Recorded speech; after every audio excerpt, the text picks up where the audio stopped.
and then I'm going to start the webinar. Okay.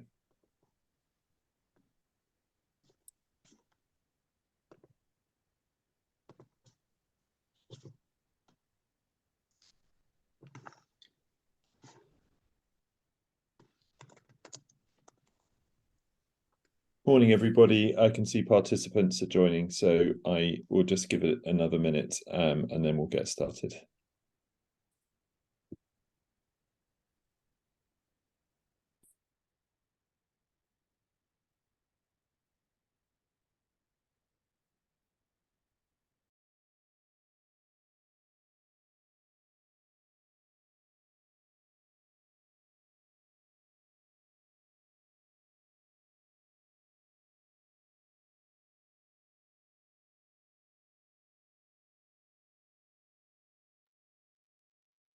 Right, we are good to go. So a very warm welcome on a wet and stormy day to this NHS Providers Seminar, How Safety Systems Can Release Time to Care. My name is James O'Shaughnessy. I'm a Senior Partner at Newmarket Strategy, a former Health Minister and author of the recent Government Review on Clinical Trials. This webinar has been organised in conjunction with NHS providers by BD, Becton Dickinson, who are proud to be a Connect partner sponsor of NHS providers. BD are a major supplier to the NHS with a strong focus on patient safety in everything they do. The aim of today's webinar is to provide thought leadership and inspiration from our panel, and just as importantly, practical guidance for NHS provider members. The webinar will begin with a series of presentations from our speakers, Naomi Assame, Helen Hughes, Sanjiv, Sharma, and Colin Edmondson, who I will introduce more fully before they speak.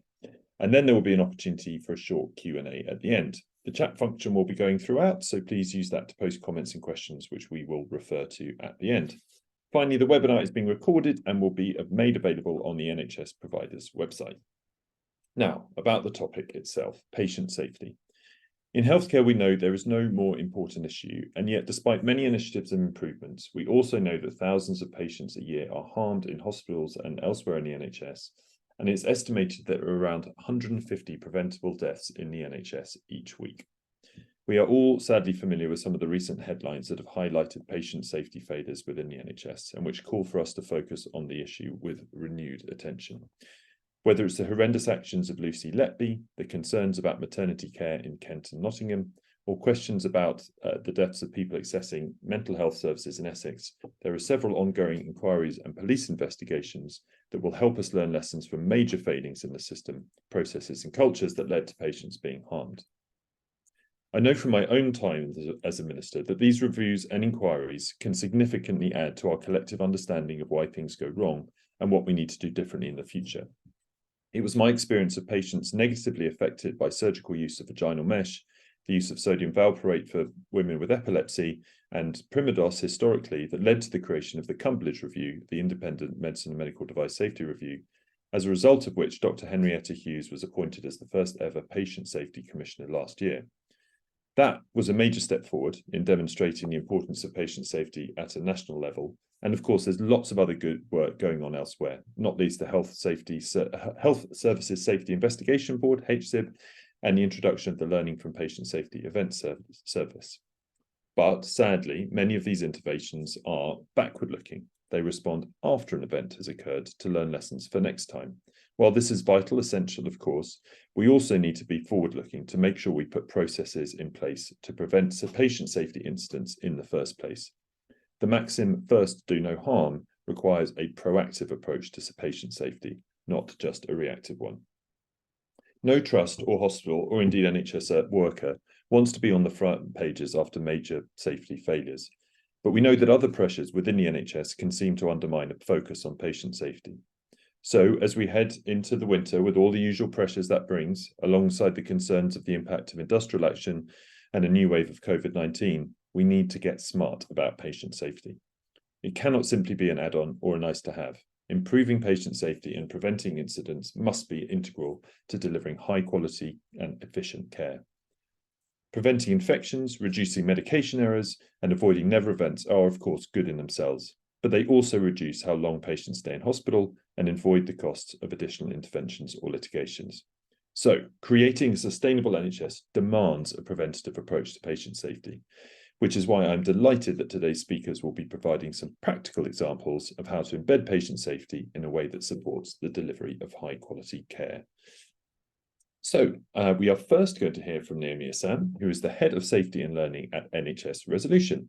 She's going to talk about their work and provide some tips on how boards can ensure a focus on patient safety as we head into winter. Naomi joined NHS Resolution in December 2019. She's a former advanced nurse practitioner and worked in general surgery in several trusts in Yorkshire. And prior to joining NHS Resolution, she was a clinical governance lead for Local Care Direct. Since 2012, Naomi has taught on the MBCHB programme at Leeds University and plays a key role in delivering the patient safety strand of the curriculum. Naomi, over to you. Thank you. Thanks, everybody. And thank you to BD for inviting me to present at this very important session today. So I'm going to give you a very brief overview of NHS Resolution, what we do, the function of the safety and learning team.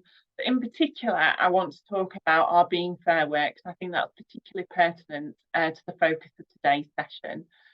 So if we go on to the next slide, please.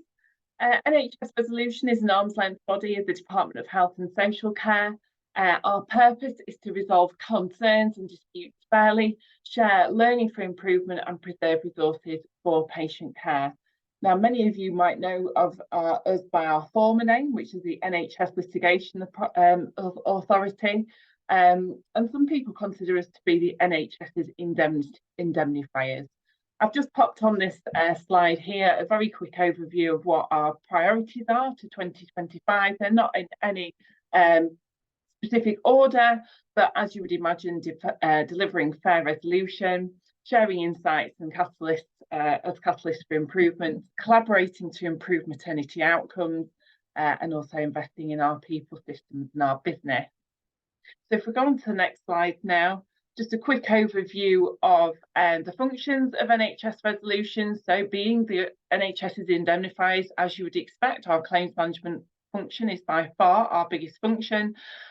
We have practitioner performance advice who provide independent advice and support where there may be concerns about the performance of a professional, whether that be a doctor, dentist or pharmacist. We've got our primary care appeals team, and last but not least, we've got the safety and learning team. I'll talk a little bit about that in a moment or two. So we can move on to the next slide. I just thought I'd give an outline very quickly of some of the indemnity schemes that we run. The 2 or 3 that you may be familiar with on the scheme, on the call, sorry, are our clinical negligence scheme for trusts, our scheme for general practice, and also our liabilities and third party scheme. And actually, when I talk a little bit more about our Being Fair work, I will talk about some of the trends and themes that we actually see in our third party scheme. So if you just go on to the next slide. So the safety and learning team, I'm very fortunate to be part of this rather amazing team. We support learning across the NHS in a number of ways, whether that be through mediation, attending national, regional, local engagements, such as this one today. We produce a whole host of products for learning, which you can find on the NHS Resolution website. We have our maternity incentive scheme, and we also promote collaborative working. Again, I'll touch on that as we go through the next 10 minutes or so. So if we go on to the next slide, please. I just thought I'd give an overview of how the work of the safety and learning team underpins the patient safety strategy. So many of you on the call will probably be familiar with this infographic, and there are a number of ways that the safety and learning team support this. So whether that be through insight, just press next please, I think a little ring will come up on the screen, whether that be through involvement, or whether that be through improvement. So if we think about that insight piece first of all, I think it'd be useful to share some insights into what motivates people to pursue a claim for clinical negligence. So if we go on to the next slide, you will see here some high-level results of some research that NHS Resolution undertook back in 2018, looking at what motivates people to pursue a claim for clinical negligence. Now, quite interestingly, possibly not surprisingly, is that the top cause is that people do not want the same to happen to people in the future. They don't want that same harm to happen again. They want to receive an apology. So they feel that the only way they can get that apology is by pursuing a claim for clinical negligence, or they feel maybe that their investigation process that has been undertaken following the harm that they've experienced hasn't been robust enough, it hasn't been detailed, it hasn't given a good enough explanation of what the underlying causes and contributive factors to that harm might be. So if we go on to the next slide, please, focusing more on that rationale for pursuing a claim being seeking an apology. We do know from our engagement across the healthcare system that often there is reluctance by clinicians, those working on the front line, to say sorry when harm occurs. And the reasons for that are varied. It can be because there is a fear of litigation, it could be a fear of actually doing the wrong thing, fear of disciplinary action, etc. I'll talk a little bit more about that on the next slide and how that links to our being fair work. However, we also, as I mentioned, there's that back a slide, sorry. Thank you. That fear of saying sorry being admission of liability is a driver as to why people aren't open and honest when harm occurs. And I wanted to share this slide here that saying sorry is absolutely always the right thing to do. It's not an admission of liability, and we've done a lot of work in that space with NHS Resolution. We've produced, in collaboration with healthcare partners, the CQC, the NMC, the GMC and the HCPC, a duty of candour animation, which you are all welcome to access, download, use in inductions, in e-learning modules, whatever way you feel best. But it really does help clinicians understand the professional duty of candour, the statutory duty of candour, the requirements of those, the importance of giving a bespoke, individualised apology to those harmed. And it reiterates that point there in the top right corner from Helen Vernon, the Chief Executive at NHS Resolution, that we have never and will never refuse cover on a claim because an apology has been given. So if we go on to the next slide now. Thank you. So I've already mentioned how some of these factors that discourage candour, that fear of litigation, being criticised, fear of being isolated from colleagues, annoying others, the time element that might be there, but in particular that that concern around a blame culture existing within an organisation that influences people's actions there. So if we go on to the next slide, this slide captures in a very, very high overview of our being fair work that we've undertaken at NHS Resolution. About 3 years ago, we published our Being Fair report that focused on supporting just and learning culture for staff and patients following incidents in the NHS. And then more recently, we've published Being Fair 2, which focuses more on ensuring that workplaces are safe, compassionate and fair for our workforce working across the healthcare system. So if I just focus a little bit more on some of the key points and tips coming out of our Being Fair report, if we just go on to the next slide, please.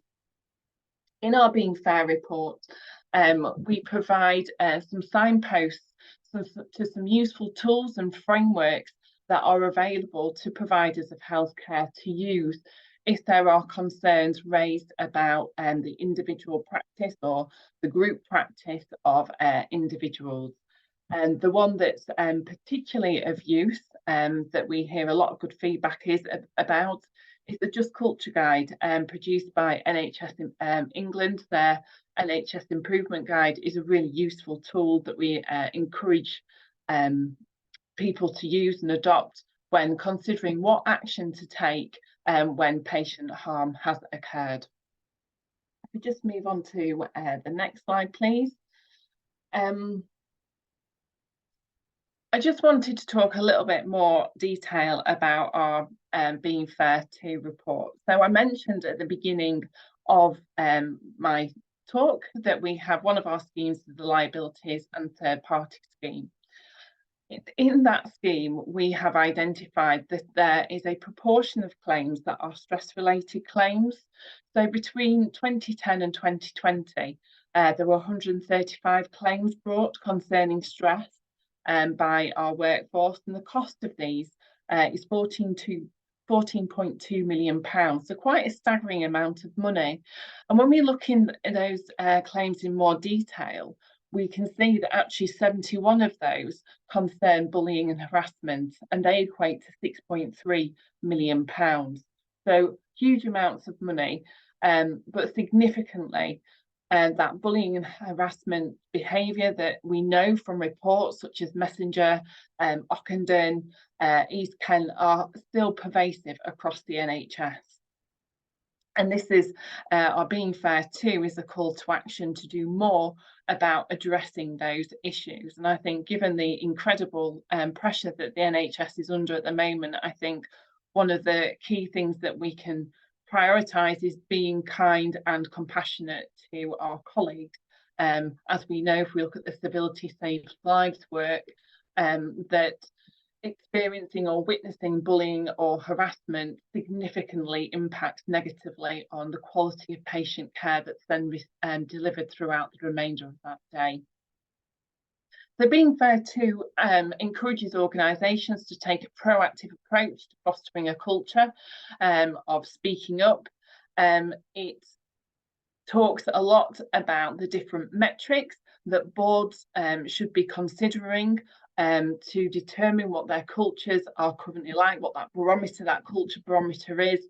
So looking at RES data, the workforce disability data, looking at freedom to speak up data, looking at how there may be differences in experience that exist within our workforce, especially for minority groups. We know that minority groups have a very different experience, and they too, just like when giving that bespoke response, when harm has occurred, need a bespoke induction programmes, bespoke support to address the challenges that minority groups experience within our workforce.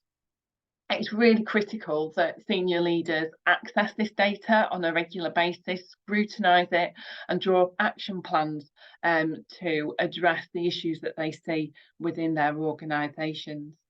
We just move on to the next slide, please.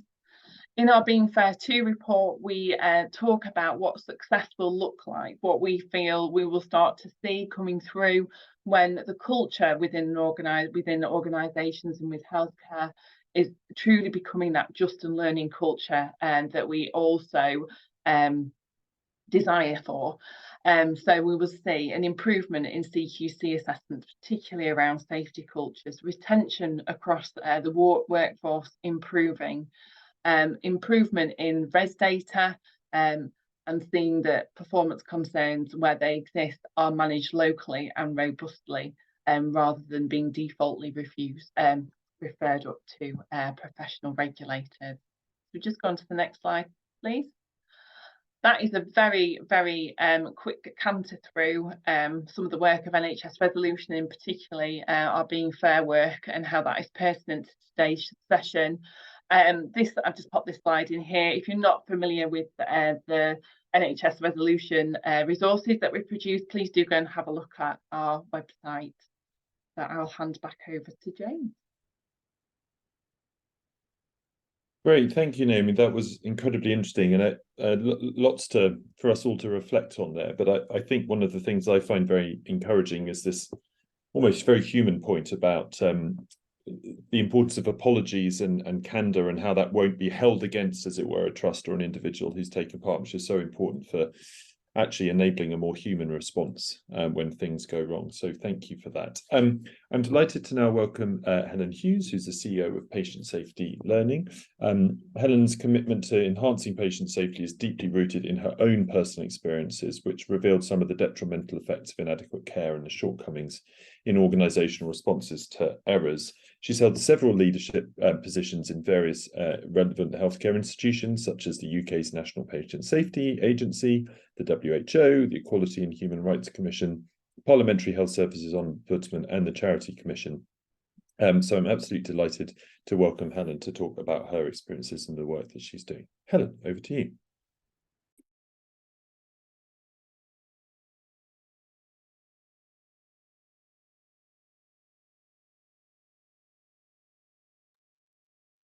Hello. Hi, I'm here. Even though you can't see me, it all worked fine in the practice session. And I've just tried to start the video and it won't let me do it. So you're going to hear me but not see me, but you can see my slides, hopefully. We can, Helen. Good. Okay. Well, maybe try again now. It could have been because I was on, in which case, apologies. No, it's just coming up with failed to start the video screen, but it worked about 30 seconds before I came on. So there's something amiss, and it's probably my tech skills, but I think you're just going to have to do without my visuals. So there we go. If one of the lovely people from NHS providers can help, that'd be great. But it may well be my laptop is playing up. So I'll start anyway. So I'm going to spend about 10-15 minutes telling you a little bit more about what we do at Patient Safety Learning and how some of our resources can help people, NHS provider members and others in their journey to reducing avoidable harm. So if I could have the first slide, please. Thank you. So I'm going to talk a little bit about the challenges, because I'm aware that not everyone on the call may be familiar with some of the scale and depth and impact of unsafe care that James has outlined. So I'll say a little bit more about that, talk about ourselves, and then this is a double header where I'll hand over to Sanjiv, who we've been working closely with over the last year or so, and looking at the practical application of some of the work that we've been partnering with them. So next slide. And the next one. Thank you. So the scale of avoidable harm in healthcare, James, you've highlighted some of the big inquiries that are happening now, but some of the figures I've got included in this slide demonstrate the challenge of preventing avoidable harm are not just in the UK, but they're global challenges. So I've included some of the World Health Organization figures here that demonstrate that avoidable harm is one of the top 10 causes of death and disability worldwide. This is a significant issue for all healthcare systems. And the figures there of 11,000 avoidable deaths each year are the UK's figures. Now, they were there in organisation with a memory about 20 years ago, and are also quantified in Aidan Fowler's in the National Patient Safety Strategy. And it may well be that actually in a post-COVID environment, given the challenges that we have with emergency care and the impact on our ambulatory care services, that those numbers may well be exceeding 20,000 a year. I don't think we've fully quantified that. And then it's not only the tragic impact on patients' families and the grief for staff working in an unsafe system, but actually it costs more money. So the OECD figures assess that in the developed world, you're looking at about 15% of your organisational baseline costs are attributable to unsafe care. So it's not a good thing to do morally. It's certainly not good for patient care and effectiveness in delivering high quality care, but it costs more money if we get it wrong. So the challenge that I would want to raise in this slide and the next one is that despite the good efforts and good work of many people, unsafe care continues to persist, and often at the scale of maybe 20 years ago.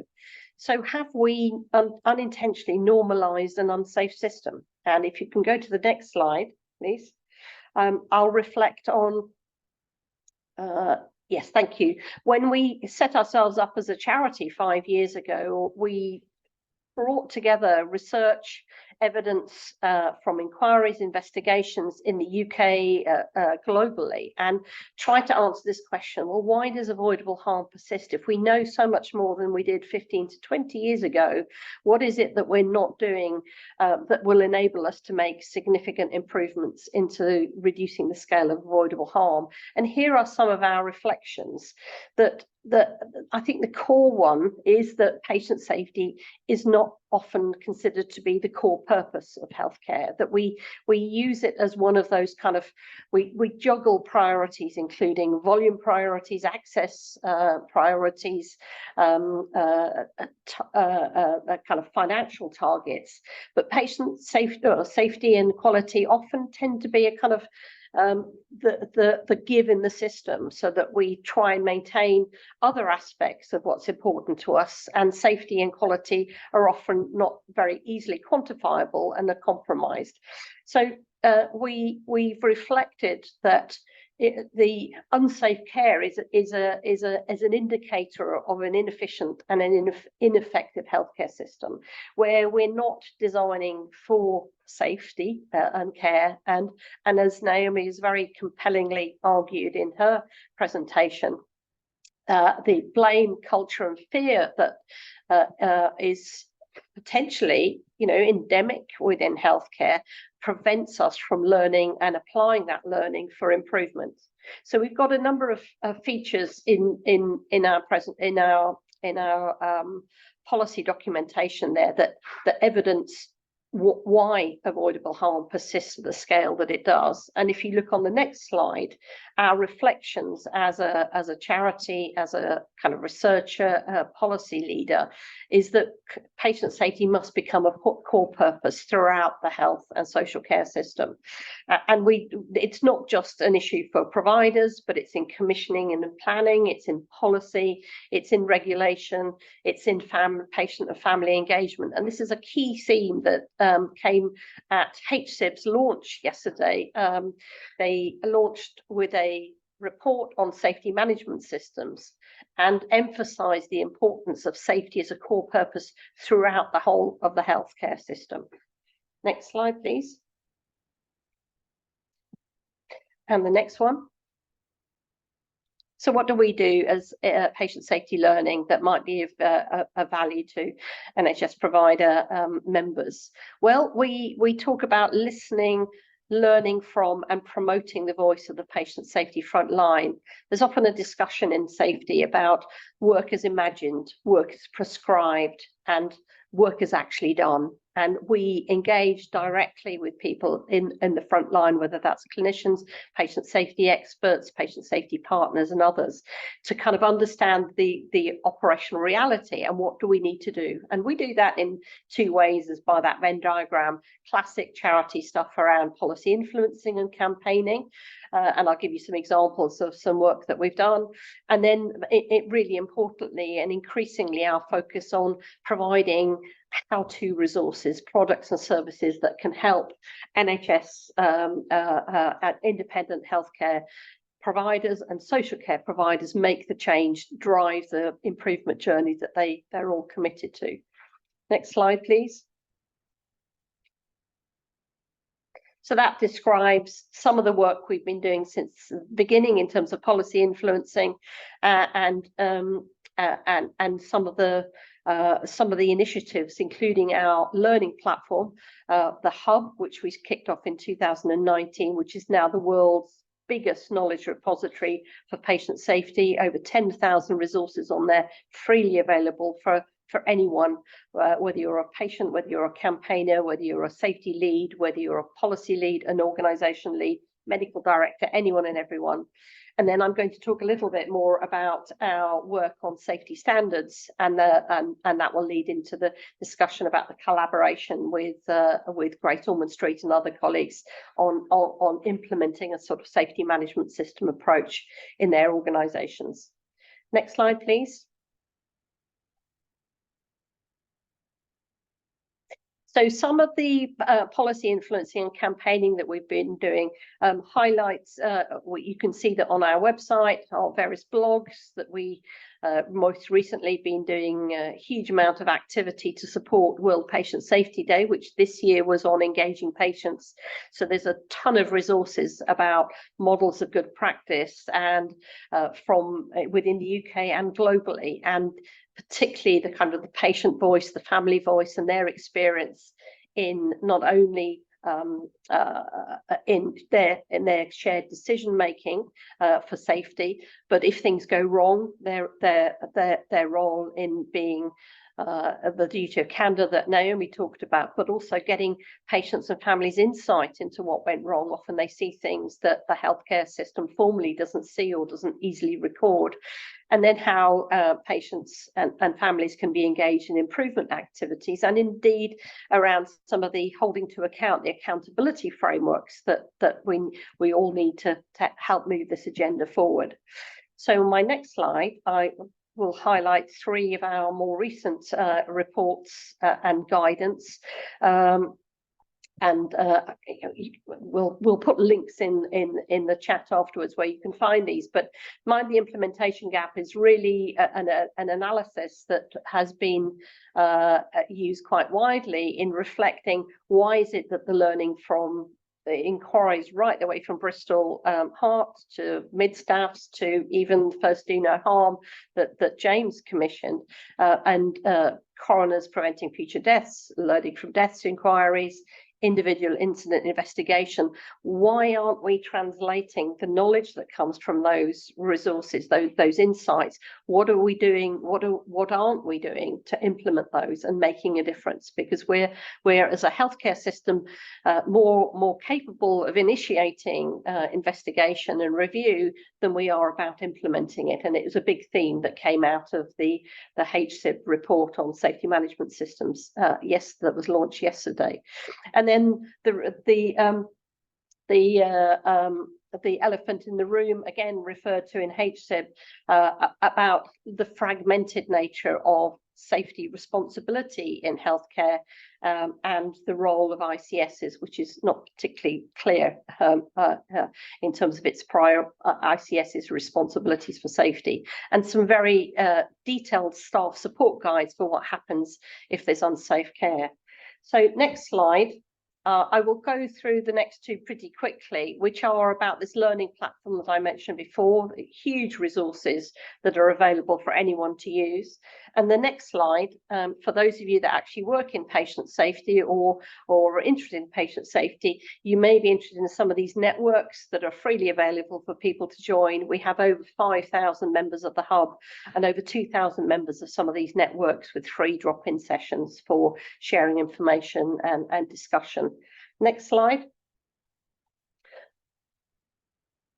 But before I pass on to Sanjiv, I just want to talk about one of our strong themes in our patient safety policy, our blueprint for action, is the importance of having standards for safe care. And we argued very strongly for this and have got a lot of support from particularly key leaders like Ted Baker when he was Chief Inspectors of Hospital in CQC, about describing, well, what does good look like? And there didn't seem to be the appetite for organisations to come together to develop those. So that's something that we've done as a charity. We've brought an evidence base, very strong evidence base of our foundations of safer care. And you can see the 7 foundations there. We've created underpinning aims, and there are over 144 standards. And if you look at the next slide, you'll see that the standard, the 144 standards are broken down by not only what outputs and evidence that you would need to look to assess whether or not you were achieving those standards, but also the outcomes and behaviours you'd expect to see. So this is a world first set of resources that enables an organisation to self-assess whether it's achieving what good looks like in standards and help it on its improvement journey. And the next slide demonstrates that the resources that we've developed to support organisations on this are written as well as online self-assessment tools. And if you go through the next 2 slides quite quickly, what we've described in them is the kind of the standards can help with strategic setting of what the board and leadership ambition is for safety, but actually to help people identify where the gaps in their ambition in terms of reality are and how that can help them design their improvement plans. And next slide, this could be both, but at a kind of operational, strategic level, at a board level, but also whether that's in healthcare or indeed in social care, or whether it's actually part of an already embedded change program, and how that can operate both at a organisation level, but at an operational level. So my last slide, if I can pass on to that, is really the value of a standards-based framework, in that it's kind of core to being health and social care, being part of a high reliability system. It's part of a framework of a safety management system that HSIB talked about so compellingly in their report yesterday. And it would, if we take this approach and deliver on it, it will enable us to demonstrate that safety does sit at an organisation's core. It will demonstrate that organisational commitment and lead to improvements in performance, which is the whole point of it, and enables us to, with confidence, say to patients, families, funders and communities that we know what good looks like, and we're striving to achieve that. And it will enable organisations to have those conversations with regulators. So rather than waiting for CQC to come in and tell you whether you're safe or not, you as an organisation will know where your strengths are, you'll know where your improvement priorities need to be, and that will be a much more proactive kind of assessment of kind of hazards and risks that will be able to kind of reassure regulators and other bodies that an organisation is putting safety at its core. So I'm going to pass now on to Sanjiv. So yeah, next slide. Thank you, Helen. That was terrific, and I think this standards-led approach that you've just been describing will be incredibly useful to everybody working in this field. So thank you for bringing your wealth of experience to bear in the development of that. As you say, just handing over now to Sanjiv Sharma, who's the Executive Medical Director at Great Ormond Street Hospital. He is a paediatric and neonatal intensive care consultant, and in his role as Executive Medical Director, Sanjiv has led comprehensive organisational transformation projects, tackled challenges posed by the pandemic, influenced the evolution of children's cancer services, and navigated the dynamics of being a specialist provider. If that wasn't enough on your plate, Sanjiv, you're also taking a leading role in promoting patient safety, and we're delighted to hear from you. So over to you. Thank you very much. I'm incredibly lucky to work at Great Ormond Street Hospital, and it affords me a number of different privileges. One of them is being involved with patient safety and really trying to lead the organisation to being an exemplar in the way in which we interact with patient safety amongst the healthcare community. I will rattle through these slides quite quickly. Apologies, I'm really conscious of the need to leave some time for questions at the end, but I'm certainly happy to share the slides with participants and happy to pick up conversations outside of this. So many of you will know Great Ormond Street Hospital. We are a hospital that has an international reputation in terms of the care that we provide children and young people, particularly in the area of research. You see here a photo of a child who was one of the first in the world to receive CAR T cell therapy for hematological malignancies. It's now available in many different countries, but we were the first to roll out this treatment. One of the things that we had done over the years, though, was to speak very energetically about the need to engage with patient safety. And indeed, we up front, we said our aim was to provide the safest, kindest and most effective care for our children and young people with complex health needs, safe being the first word and in many ways one of the most important words within that sentence. And for many years preceding my time as medical director, zero harm was an aspiration. And we spoke very energetically, as I say, within the organisation about the need for safety to be a responsibility for all of us. Next slide, please. But one of the things that we had noticed is that whilst our research endeavours were still world leading, whilst we still, I'm glad to say, were judged as being high scoring in terms of the care that we were providing for our patients, one of the things that had happened through time was that the way in which we spoke about patient safety in the organisation had slipped. And whilst we had spoken about zero harm for patients and safety, it became a tagline and really wasn't something that we felt was lived in the way in the organisation in which we wanted it to be. Zero harm in of itself is an interesting concept. Many would have heard Aidan Fowler recently talk about that potentially being a damaging way for us to think about patient safety. But the flip side of that coin, recently I was at a WHO meeting and heard Liam Donaldson speak about that being a state of mind. And I think that is a really valuable way for us to think about zero harm in patient safety in healthcare. Within our organisation, certainly there were other drivers for change. We had been given a requires improvement by the CQC, and many of you will have seen in the media reports where safety hadn't been as robust within the organisation as it had been, and it wasn't then just the harm that had been caused, it was the way in which we had lent into the conversations relating to patient harm for those families. Next slide, please. So I took on this role about 5 years ago, and having identified that really we weren't where we needed to be, and that we were getting things wrong, I reached out to our system partners to look to see who we might be able to do this with. Unfortunately, at that time, certainly there were people who came back to us and said, well, this isn't our role within the system. And that felt quite difficult for us because particularly as being a hospital with specialised commissioning, we ran the risk of falling in the cracks between different parts of the system. And that for our patients is a real problem because by the time they get to us, they will have traversed many different parts of health and social care. And at each one of those crossings, there is the opportunity for things to go wrong. I am super grateful to Helen and Patient Safety Learning were an early responder who said, yes, let's do this together. Next slide.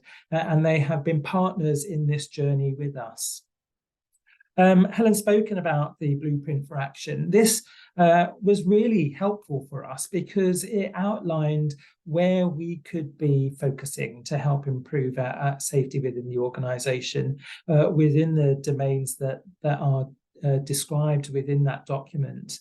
And importantly, up front and throughout this document is the principle that safety is a core purpose for everything that we do. And I tell you as a clinician, I'm a paediatric intensive care consultant by background, that is a really good and important thing for me to connect with, and I can connect with it easily. So this has been something good for us to be able to roll out within the organisation in a way that people can connect with, whatever your role within the organisation and however you interact with patient safety or indeed with patients or the healthcare environments. Really important for clinical staff. We've touched on psychological safety, many different words used to describe this. But what we really wanted to do is to create a culture where people feel safe to be able to speak up, to recognise the part that they've played within error, apologise for it, and make changes in the way in which we practice to avoid that error happening again in the future. So these are good, important steps towards a restorative, just culture, and something that I think we are early on the journey on. But I feel like we are at least leaning into this. Next slide, please. So with Patient Safety Learning, we set up an advisory program board to help deliver what we described as our transformation journey in relation to patient safety. We've realised that in order to do this, there needs to be strong leadership around developing patient safety systems within organisations, and that involved mentoring of senior leaders, which Helen and the team at Patient Safety Learning were able to do with us. Important also because we understood we couldn't do this by ourselves. We knew what we knew, but there was much that we didn't know. And really we needed somebody who was going to be a constructive and critical friend, who would be helping us course correct when we were going down the wrong path, or indeed weren't challenging ourselves sufficiently at the pace at which we were aiming to deliver change. Next slide, please. So we agreed an approach. There was a high-level assessment of where we were. We identified not just the weaknesses, but where we were doing things well that we could build on, and agreed our goals for good practice, outcomes and behaviours. For a specialist trust in a changing NHS landscape, agreeing these priorities, including our NHSE deliverables, was really important. As I say, the landscape for us, particularly as a specialised trust, has been very difficult to navigate because of where our system partners sit and how we are held accountable within a system that has been changing a lot in a post-pandemic world. Important also for us to be able to measure what we are doing, and the WHO really do focus on this. It is fine for us to feel like we are moving in the right direction, but what we really want to see is some tangible outputs. Next slide, please. So 3 phases broadly. We are phase 3, ongoing implementation and measurement. It's really important, as I say, that we have our overall transformation programme board, but that we are also held to account by our board. It's important that I, as a system leader within my organisation, am held accountable for those things that I say that I will undertake to do in a way that can be measured so that we can improve the pace, as I've said already, or if things aren't working, think about doing things in a different way. Next slide, please. We had some findings and reflections as we did this piece of work, and one of the things that we were able to identify is certainly organisationally there was a strong commitment to change and patient safety improvement that was focused on those domains that you see listed on this slide. It was really strong integration with the operational delivery plans and timelines. Those things don't sit in isolation within complex healthcare organisations, and it's really important that those things are done with other parts of the hospital in order for us to be able to make the change that we want to see, particularly those operational areas. There were things that we felt that we could do better. We needed to make sure that we continued to be clear about how we were moving towards what endpoint, and where the accreditation level using the patient safety framework that graded us as being essential at our first look, but where the gaps were and how we could look to see how we could ensure that we would be delivering over the lifetime of this improvement programme. And we needed to focus on the how-to. It wasn't just sufficient for us to be able to describe where we wanted to get to. Next slide, please. And a big part of that, as I said, is to make sure that from the board, there was absolute alignment with what we were trying to achieve. And indeed, towards that end, Helen came and spoke to our board, and other organisations. Verita came to speak to our board, and we have other healthcare safety organisations planned into our board development sessions. Important because we need to make sure this is board to board. Everybody in the organisation needs to feel that they have a commitment to driving patient safety at GOSH. That for me has been terrifically important. Next slide, please. The next 2 slides I will go through pretty quickly, just to say that there was a transformation programme behind what we were seeking to do. Next slide, please. We had established a governance, implementation and measurement of that programme to make sure that we were on track. Next slide, please. And the successes to date that we're able to speak to include organisation-wide vision, commitment from ward to board, and I truly believe that we have that within the organisation now.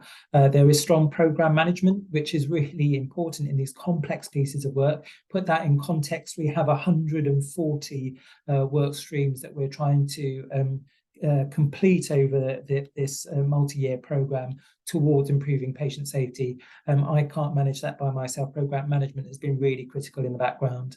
And we are seeing improved outcomes in relation to patient safety. which I'm delighted to be able to share with you and other forums over time. Better alignment between safety and quality improvement teams. You will know as practitioners within healthcare that sometimes they sit under the same umbrella, sometimes they're separate.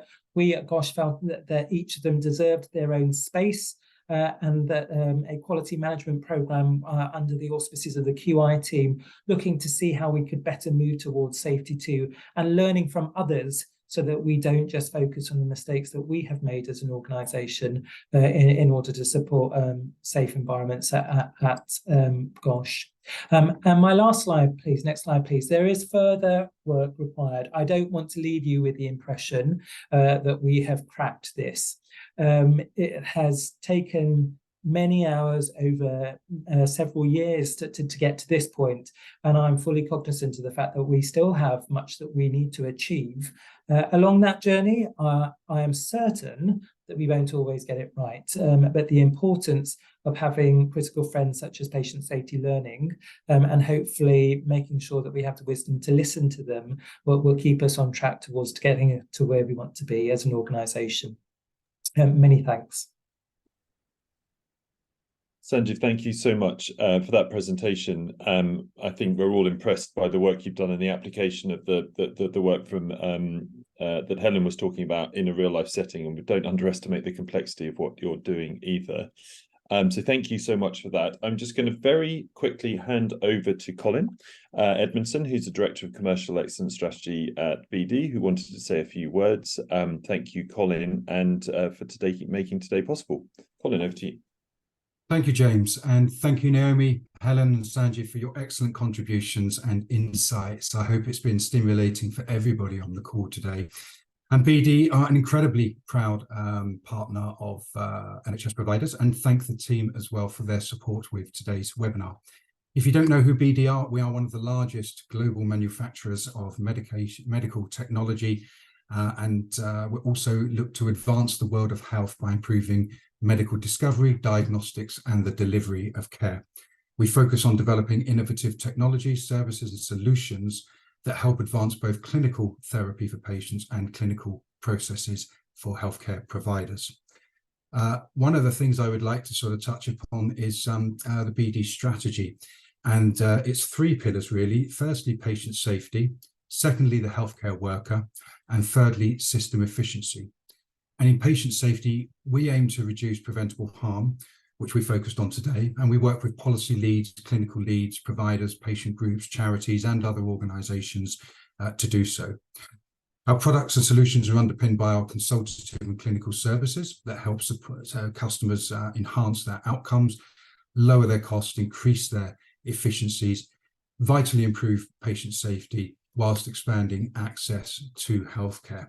And we work across a vast number of areas. I'm not going to talk about all of the different therapies and pathways we're involved with, but to give you a sort of flavour, speed and accuracy in microbiology and molecular diagnostics, an example being blood collection to testing and providing automated laboratories to support the safe flow of patients through the clinical pathways in the system. And other areas connecting and automating medication management to help reduce medication errors with automated pharmacy robots connected to ward-based dispensing cabinets and software. And this is linked to innovative IV medication delivery. Our safer surgery and interventional therapies have a keen focus on infection prevention. As I say, there's many, many more therapies and pathways that we work within. And to deliver effectively, our clinical support teams train, advise, and consult with providers to ensure that you get the value that we can bring, and this is truly realised. I won't say too much more because I would like a few questions if we have a little bit of time left over, but we will be in Liverpool as a Connect partner with NHS providers at the conference in November. So if you are attending, do come and see us. Do feel free to contact me directly. Details we can put in the chat or visit bd.com. So I do hope that this webinar has been a great use to you. Thank you again for attending. Thank you for our speakers. And I will now, James, hand back to you for a brief Q&A. Fantastic. Thank you, Colin. Much appreciated. So we've had a couple of really good questions and comments in the chat. So what I'm going to do is just refer to those, and I'm going to ask Naomi, then Helen, then Sanjiv to give brief responses and parting comments before we close at around, or probably just after 1. The first comment came from Lisa, which was about the importance of first contact after an incident. I'm interested to know what everyone's advice is on how best to handle that. So that's question 1. Question 2 comes from Claire, who has asked a very provocative point, actually, which is, what is the difference between zero and unavoidable harm? And is zero harm really achievable? Prompted by some comments that Aidan Fowler has recently made. And a final one from me, which is about patients. This is, after all, patient safety. And so I'm interested to know from the panelists how they think patients are best given a voice on this subject, given that they are sometimes ignored by the system when they're raising issues. So if I could ask Naomi, then Helen, Sanjiv to give brief responses to that, and then I'll wrap up. Thank you. Thanks, James. I think with respect to that first contact, I think it's really important to acknowledge that when it's first realised that harm has occurred, that can be it's incredibly difficult for the patient and the family. It's also incredibly difficult for the staff involved as well. And I think identifying the most appropriate member of staff who initiate the conversations, offer the apology, commit to a robust investigation is really important. I think some people are better equipped than others depending on the circumstance. So I think that's important to give consideration to that in the immediate time frame. I don't know if others want to come in on that point. If you go give your responses to all the answers, Naomi, just because of pressures of time, I think that would be terrific, and then I'll go to Helen and Sanjiv. Okay, and I think the aspiration of zero harm is a very ambitious one, but I think we've got to avoid getting into a place of accepting that harm is inevitable within healthcare. I think we have to be a little bit like F1. Formula One, in terms of being preoccupied in reducing harm as much as we possibly can. And in terms of patients having a voice, I think our patients are the smoke detectors within the system, aren't they? They are the. I think that's really important. It's an important part of the patient safety strategy that patients are given a voice. I think they have also a completely different perspective to healthcare that we need to really seek to understand, recognise, acknowledge and embrace. I think patients can offer a lot of the solutions to what we're looking for. Thank you. Helen.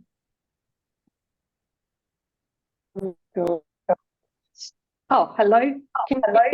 Yeah. Oh, I think there's a problem with the line, Helen. You're coming in and out. I might go to Sanjiv if that's all right. Now, is that right? Oh, yes. Yeah. Oh, nightmare tech. I think, yeah. And the video problems were my end, so apologies to everyone. Don't worry. But Did anyway, you hear the questions? In relation to those, I think I couldn't really add an awful lot more to what Naomi said. I completely agree with all of that in relation to the first contact. What we are very pleased to see is that with the new PSIRF, the new incident response framework, that the importance of patient and family engagement in when things go wrong and in an incident review and investigation is prioritised in a way that it is very, very strong. So that's to be welcomed.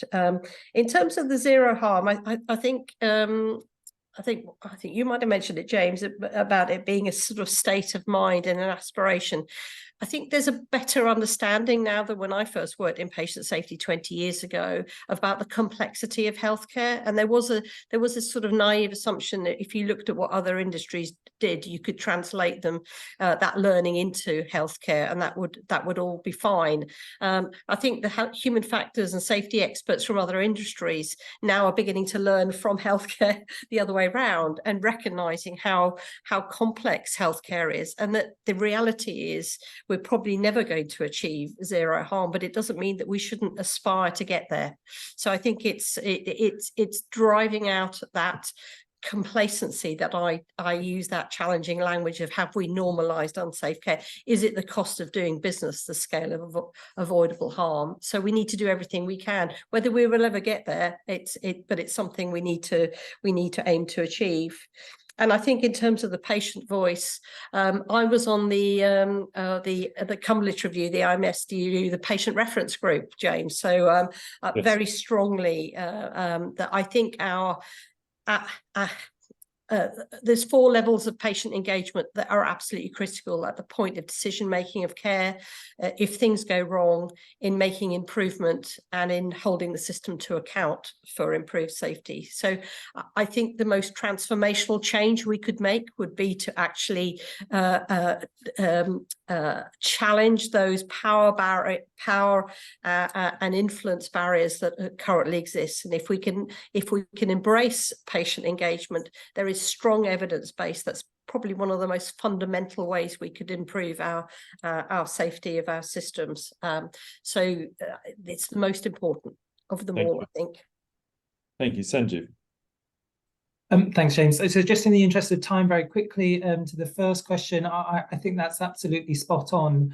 As a practitioner, I try and listen with compassion, curiosity and commitment. Easy words to say, but really important that you're in the moment with the family at the time that something has gone wrong. One of the things that we've undertaken to do, we're just starting on this, is to look to see how we can develop a system whereby families who have suffered as a result of something going wrong within a healthcare environment, feeling that they have somebody who's able to advocate on their behalf as part of the processes that happen within the organisation, which interrogate safety incidents. So we're just at the beginning of that journey, but if we're able to crack that, I think we will better be able to help support these families at a time that they need it the most. In terms of zero harm, it's a very clear message, isn't it? It is really important for all healthcare professionals to be aiming towards that. Notwithstanding that, I think there is a piece of work that needs to sit very closely aligned with that, which is making sure that people feel safe to be able to speak up. So absolutely, it's an objective that we should be aiming to, and we need to be supporting healthcare professionals to do that. Thank you. And I think that's a perfect note on which to end, which is almost everybody who works in healthcare, and certainly everybody who's receiving healthcare, is motivated to achieve the right end, which is safe and effective care. It's not always possible for often understandable and human and other reasons.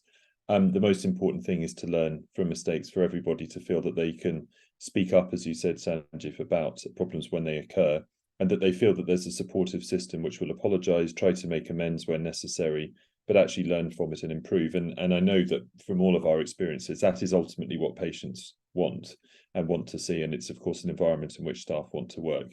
And I think what we've heard from you all this morning, from Naomi, from Helen, from Sanjiv, and indeed from our sponsors, BD through Colin, was that commitment to making that happen with really strong leadership, great resources, and of course some practical examples as well. So thank you very much to everyone who's spoken, to all our panelists, to BD and to NHS providers for providing this session, and I hope you've all found it useful. Goodbye.